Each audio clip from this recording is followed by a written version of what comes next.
Sample problem on compass rule. By the way, yung compass rule ay isa lang sa mga methods na ginagamit natin para mag-adjust ng latitude and departure, no? So ito yung mga nakukuha nating values galing sa traverse na survey, no? So marami din tayong types ng close and open traverse. So meron tayong mga sample problems on those topics, no? So basahin natin yung sample problem natin. Given the survey data below, adjust the latitudes and departures using the compass rule method. So ito yung given na tabulated na data. So we have course AB, BC up to FG. Then meron tayong distance and meron din given northing and southing, no? So hindi na natin isosolve yung northing and southing from a given bearing and distance. So given na siya dito, pati yung departure natin na easting and westing. Okay, so for compass rule medyo madali lang siya, no? Ito lang yung kailangan nating kabisaduhin, no? So we have CL and CD. So yung CL is the correction for latitude. So ibig sabihin ko-correct natin yung latitude na values dito, no?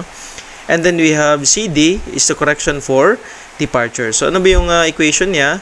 C1 is just CL D over D. So yung CL is just the summation of north and south na latitude. And then yung CD naman is just the summation of the easting and westing na departure. And then yung maliit na D is just the distance or the length of each course, no?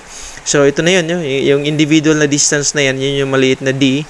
And then yung summation, which is the bigger D, yun yung total na length ng traverse. Summation lang siya ng maraming D. So, for example, DAB plus DBC, etc. etc. Okay? So, madali lang, no? Kailangan lang natin kunin yung mga each na parameter dito sa equation and then i-evaluate natin and then yun, idagdag natin or ibawas dun sa mga northing or southing sa latitude and easting or westing dun sa departure. So, sa pagdagdag o sa pagbawas ng correction natin, ito lang yan, no? So, subtract correction from the larger sum. So, ibig sabihin, pag yung summation ng northing na latitude is greater than the southing na latitude, so, magsasubtract tayo dun sa northing, no? So, mas malaking summation. Tapos, magsasubtract din, no? Similarly, kapag ang the departure is greater than the west na departure. So, saan yung mas malaking summation, dun tayo magsasubtract ng correction, tapos magdadagdag naman tayo dun sa mas maliit na summation. Okay? So, yun lang yung dapat nating tandaan. So, first, kunin muna natin yung summation natin ng mga distances. So, that's the capital D. Verify lang natin sa calculator, no? So, that's 495.85 plus 850.62 plus 855.45 plus 1020.57 plus 1117.26 plus 660.08. So, 499.83. Tama naman, no? And then, i-add up lang natin yung northing na latitude. So, tatlong values yan. We have 493.57 plus 590.53 plus 377.19. So, that's 1461.29. Tama naman. So, check din to, no? Check to kanina, no? And then, check din to. And then, i-check pa pala natin yung isa, no? So, that's 325.53 plus 996.99 plus 121.96. So, that's 1444.48. Tama naman, no? And then, you have easting. So, that's 47.53 plus 612.23 plus 791.09 plus 219.51. That's 1670.36. Tama naman. And last, we have 1110.58 plus 541.7. That's 1652.28. So, that's confirm naman din, no? Dito sa calculator natin. And then yun, kunin natin yung CL and CD na capital, no? Summation lang. So, we have positive pag northing. So, this one is positive and then negative to pag south. Dito naman, positive yung departure na pa east and then negative yung pa west. Okay? So, yun lang. Evaluate lang natin yung positive minus yung negative. No? So, that's 1461.29 minus 1444.48. 16.81 meters. No? So, confirm naman. No? And then, we have 1670.36 minus 1652.28. 18.08. Tama naman, no? And then yun, meron na tayong CL, meron na tayong D na individual, D na malaki. So, kailangan lang natin is i-evaluate natin yung equation for CL. So, dito tayo sa kabila, no? So, for CLAB, we have CL na pareho lang sa lahat. And then we have DAB, which is the distance, no? Or the length of the course AB. And then yung D na pareho lang din sa lahat. We get 1.67. So, i-try lang natin, no? So, we have, yung CL natin is 16.81 times yung maliit na D, which is 495.85 divided by the bigger D, which is 499.83. We have 1.67. Okay? So, ngayon, papalit-palitan lang natin yung value ng maliit na D, no? So, dito tayo sa 495.85. Gawin natin 850. 850.62. So, that's 2.86. Tama, no? Confirm na to. And then, palitan ulit natin ng 855.45. That's 2.88. Tama naman. And then, yung 3.43, no? Palitan natin siya ng 1020.57. That's 3.43. Tama naman. Then, palitan ulit natin ng 1117.26. 3.76. And then, ito din. We have 660, no? 660.08. 2.22. Tama naman, no? And then, pag i-add up natin to lahat, ito, no? I-add up natin to lahat. Dapat yung sagot niya is closer siya dun sa 16.81. So, medyo may mga times lang na hindi siya magkakaano, no? Kasi doon sa decimal. Kasi run-off na tayo, no? Plus 2.86 plus 2.88 plus 3.43 plus 3.76 plus 2.22. Yun. Medyo sobra siya ng 0.01, no? Kasi doon sa conversion. Pero, tatanggapin na natin to, no? 16.81 or 16.82. Medyo ano lang, differential lang siya ng 0.01 na meter, no? So, yun. Tapos, dito naman tayo sa kabila, ano lang natin to, no? Yan, para dito na natin isulat yung CD na correction. So, lipat lang natin yun dyan. And then, we have, yan. Yun. Tapos, dito tayo sa CDAB, no? So, this one is CDAB. So, ang gagawin natin, pareho lang sila lahat ng CD, no?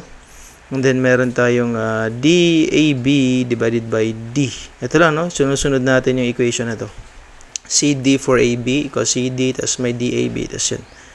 Tapos, yun. Yung CD natin is 18.08. So, we have 18.08 times yung maliit na DAB, which is 495, no? 495.85 divided by 4999, tama ba yan? 4999, no? 499.90 or 83. So that's 1.79, no? This one is 1.79 meters. Dito naman tayo sa CDBC. That's equivalent to, papalitan lang natin yung distance natin, no? So itong 495, gagawin na natin siyang 850.62. That's 3.07 or 06, no? So we have 3.06. And then we have CD ng CD. Yan, CD ng CD. So papalitan lang natin. 855 na ba tayo? Yan, 855.45. That's 3.09 meters din to, no? Then you have CD of DE. Papalitan natin siya ng 1020.57. Oops, 1020. 20.57. 3.69 meters. And then you have CD ng EF. We have, papalitan natin siya ng 1117.26. That's 4.04 meters. And then you have last, you have CD of FG. Papalitan natin siya ng 660.08. 2.39. So, you have 2.39 meters. So, kung isa-sum up natin to, dapat closer lang siya dun sa 18.08, no? So, try lang natin. So, you have 1.79 plus 3.06 plus 3.09 plus 3.69 plus 4.04 plus 2.39. Yun, 18.06. Ano ba yung 18.08, so meron 0.02, no? So sa conversion or sa round off lang tayo so pwede siguro gawin nating 3 decimal places, pero dalawa lang kasi yung distance natin, kaya kailangan talaga natin mag-round off. At least na medyo close lang naman yung values natin, so acceptable na to sa kung magi-exam or magi-quiz. I think acceptable na yung difference na 0.02 meters. Okay, so yun, tingnan natin dito sa note natin kanina, subtract correction from the larger sum. So ibig sabihin yung C1 or CL natin tsaka CD, sasubtract natin dun sa mga mas malalaking summation. So for example dito sa CL natin, so ang mas malaking summation is northing, compared dito sa south. So therefore magsasubtract tayo dito, so sasubtract tayo ng 1.67, so that's 1.67 meters. Ito naman magsasubtract tayo ng 2.86. Dito naman magdadagdag tayo, so that's 2.88 plus 2.88. Ito naman mag-add tayo ng 3.43. Tapos meron tayong plus 3.76. Ito yung mga ina-add natin, yung mga correction natin for CL. Tapos ito magsasubtract ulit tayo ng 2.22. Okay? Dapat maging 0 na ngayon yung nila, yung magiging closure nila. Tapos dito naman sa kabila, of course, mas mataas yung easting din dito, 1670 tsaka 52. So magsasubtract tayo dito ng 1.79. Dito din we have 3.06, and then we have 3.09. Tapos minus din dito ng 3.69, and then we have plus, so mag-plus tayo dito ng 4.04. Tapos dito naman we have 2.39 plus. Tapos kapag na-add na natin to lahat, na-subtract na, tapos na-add dito, dapat yung magiging closure na ngayon ng summation natin for CD, magiging na siya, yung CL natin dapat magiging 0 na siya, or closer to 0. And then yung CD natin is dapat naging 0 na din. Pwede nating i-try actually dito sa latitude, so madali lang naman to, so we have 493.57 minus 1.67, tapos plus ka ng 590.53 minus 2.86. Pwede ganito lang, i-diretso na natin, Tapos magpa-plus ka ulit ng 377.19 minus 2.22.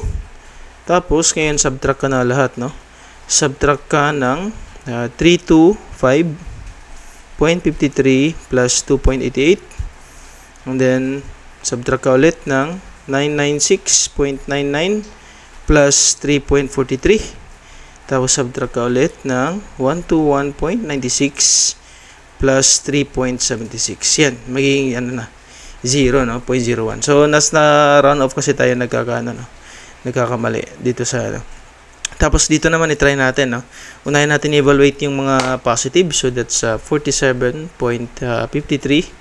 minus 1.79 plus we have 612.23 minus 3.06 plus we have 791.09 minus 3.09 plus we have 219.51 minus 3.69.